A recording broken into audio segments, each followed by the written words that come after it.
Morning 8th class. आज हम आपकी बसंत बुक्स में चैप्टर नंबर 5 चिट्ठियों की अनूठी दुनिया पढ़ेंगे, जिसके लेखक है अरविंद कुमार सिंह। जन्म हुआ था जिनका 11 जुलाई 1962 को। स्थान बरवारीपुर, सुल्तानपुर, उत्तर प्रदेश में इनका जन्म हुआ था। चिट्ठियों की अनूठी दुनिया, उन्होंने यह चैप्टर लिखा है चिट्ठियों के बारे में बताने के लिए कि भारत देश में पुराने समय में चिट्ठियों को काफ़ी ज़्यादा आदान प्रदान होता था, लोग काफ़ी चिट्ठियाँ भेजते थे। आज के समय में उसकी जगह किसने ली है? व्हाट्सएप ने। फ़ोन पे भी हम इजीली बात कर लेते हैं आराम से, तो हमें चिट्ठियों की ज़रूरत ही नहीं पड़ती। कोरियर का स्थान ले लिया है, तो चिट्ठियों का अब इतना स्थान महत्वपूर्ण नहीं है जितना पुराने समय में होता था। लोग पहले चिट्ठियों का इंतज़ार करते थे, चिट्ठियाँ भेजते थे और उन्हें सहेज कर और संभाल कर रखते थे। इसी टॉपिक पर हमारा ये चैप्टर है आज, चिट्ठियों की अनूठी दुनिया। पत्रों की दुनिया भी अजीबोगरीब है और उसकी उपयोगिता हमेशा से बनी रही है।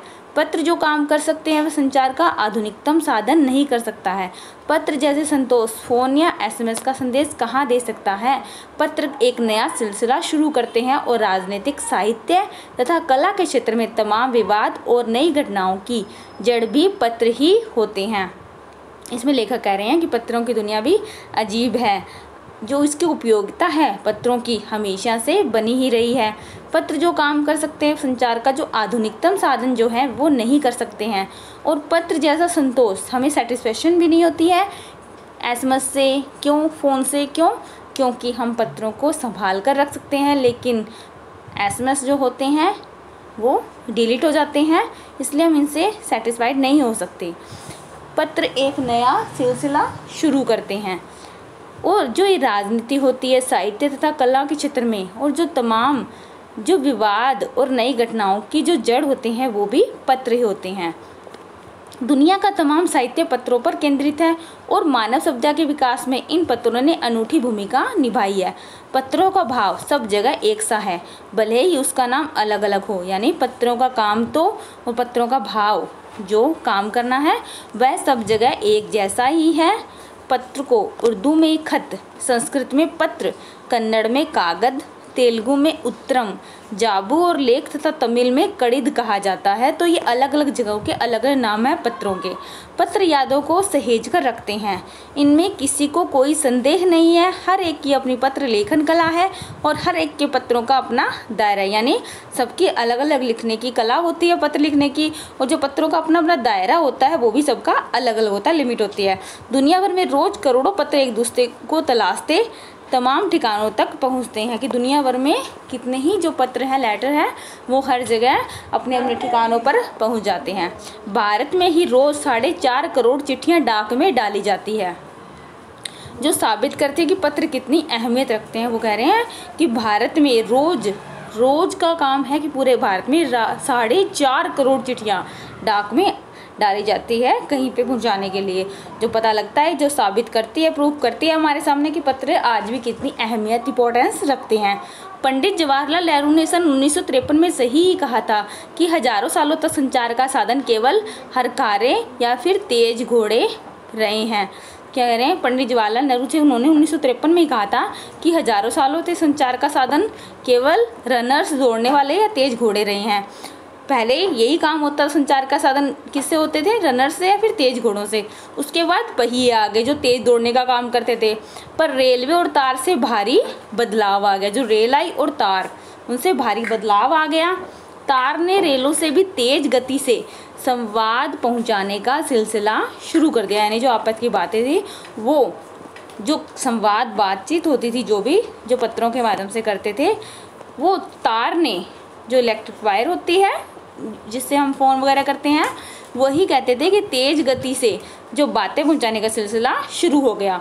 अब टेलीफोन वायरलेस और आगे रेडार, दुनिया बदल रहा है कि अब तो टेलीफोन भी आ गए, वायरलेस, बिना वायर के बात कर सकते हैं, और आगे तो रेडार, दुनिया बदल रहे। जो आज के इलेक्ट्रिक साधन है वो धीरे धीरे तेज गति से एक दूसरे को बातें पहुँचाने का काम कर रहे हैं। पिछली शताब्दी में पत्र लेखन ने एक कला का रूप ले लिया। डाक व्यवस्था के सुधार के साथ पत्रों को सही दिशा देने के लिए विशेष प्रयास किए गए। पत्र संस्कृति विकसित करने के लिए स्कूली पाठ्यक्रमों में पत्र लेखन का विषय भी शामिल किया गया। भारत में ही नहीं, दुनिया के कई देशों में ये प्रयास चले और विश्व डाक संघ ने अपनी ओर से भी काफ़ी प्रयास किए। विश्व डाक संघ की ओर से 16 वर्ष से कम आयु वर्ग के बच्चों के लिए पत्र लेखन प्रतियोगिताएं आयोजित करने का सिलसिला सन 1972 में शुरू किया गया। कह रहे हैं कि पत्र लेखन ने एक कला का रूप ले लिया कि लिखना एक तरह से ज़रूरी होता था, लेकिन एक आर्ट के लिए इसका यूज़ होने लगा कि इसमें सुधार करने के लिए भी काफ़ी प्रयास किए गए।